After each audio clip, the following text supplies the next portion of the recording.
E acrescenta, seria uma influência desse movimento bolivariano que se encontra instalado na América Latina? Primeiro, eu diria o seguinte, eu acho que esse movimento no Brasil é anterior ao movimento bolivariano. Ele vai se radicalizar, provavelmente, com o movimento bolivariano. Por que eu me refiro à sua pré-existência? Eu me refiro à sua pré-existência pela seguinte razão. O atual governo tem... Bom, o governo é esquizofrênico, tá? Vamos deixar isso bem claro. Do ponto de vista da política macroeconômica, da política financeira, é um governo responsável.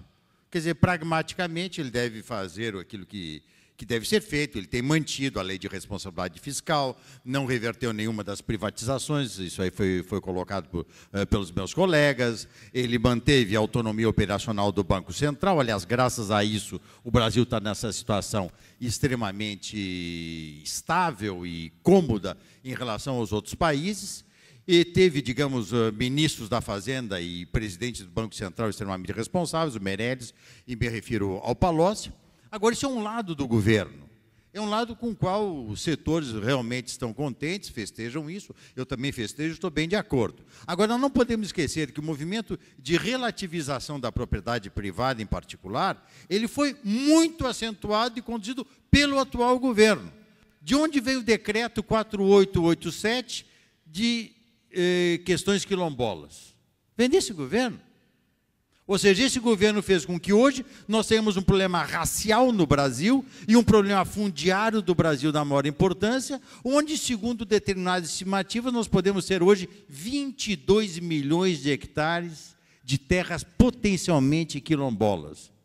Isso é um quarto da agricultura brasileira, para vocês terem uma ideia. Hoje, assentamentos do MST é quase o mesmo número da área de agricultura no Brasil. São em torno de 74 milhões de hectares para 84 milhões de hectares. Estou dando números brutos. De onde veio esse movimento de relativização da propriedade privada? Desse governo. Peguem as questões indígenas que nós vivemos agora, a questão da Raposa Serra do Sol. Ou seja, também são movimentos que vêm desse governo de relativização da propriedade privada. Então, isso me preocupa muito. E, na minha exposição, eu mostrei que isso também hoje afeta a questão relativa à tutela estatal com a consequente restrição da liberdade de escolha. Da mesma maneira, nós estamos vivendo hoje digamos, eu diria, uma afronta cada vez maior ao Estado de Direito. Por que o Estado de Direito? Nós não podemos confundir a legalidade positiva de um país com o Estado de Direito. Por quê? Porque o Estado de Direito está voltado para um conjunto de leis cuja validade seja universal, impessoal, válida para qualquer pessoa e qualquer indivíduo e qualquer grupo social sem nenhum tipo de privilégio. Ora, o que nós estamos vendo no Brasil? Sistema de cotas, por exemplo, privilegia uma pessoa segundo a cor. Função social da propriedade nas ações do MST, privilegia um grupo determinado que não precisa nem seguir a lei positiva, quanto mais não seja o Estado de Direito. Então, nós estamos vivendo precisamente um momento de muita relativização também do Estado de Direito. Felizmente, me parece que, pelo menos, o Supremo e algumas atitudes recentes está atento a esse problema. Mas é um problema que, repito, é anterior à experiência bolivariana, só que a experiência bolivariana ela tende a ser acentuada. Ela vai ter uma lógica própria, a lógica própria, no caso do Chaves, não tenho dúvida nenhuma, é o estabelecimento de um regime totalitário, e o grande problema é que esse regime totalitário na Venezuela, na Bolívia, talvez com algumas ramificações no Paraguai e no Equador, tem muitos adeptos no Brasil.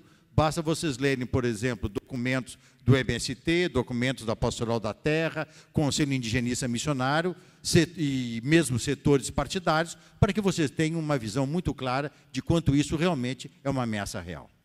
Muito obrigado. Alberto Carlos, você mencionou que o brasileiro apoia que o governo ajude as empresas. Isso seria, praticamente, fazer com que os lucros sejam privados, né, e os prejuízos socializados. Será que os brasileiros sabem que o dinheiro para ajudar as empresas vai sair do bolso deles por meio de impostos, ou eles não sabem esse dado e por isso têm essa opinião?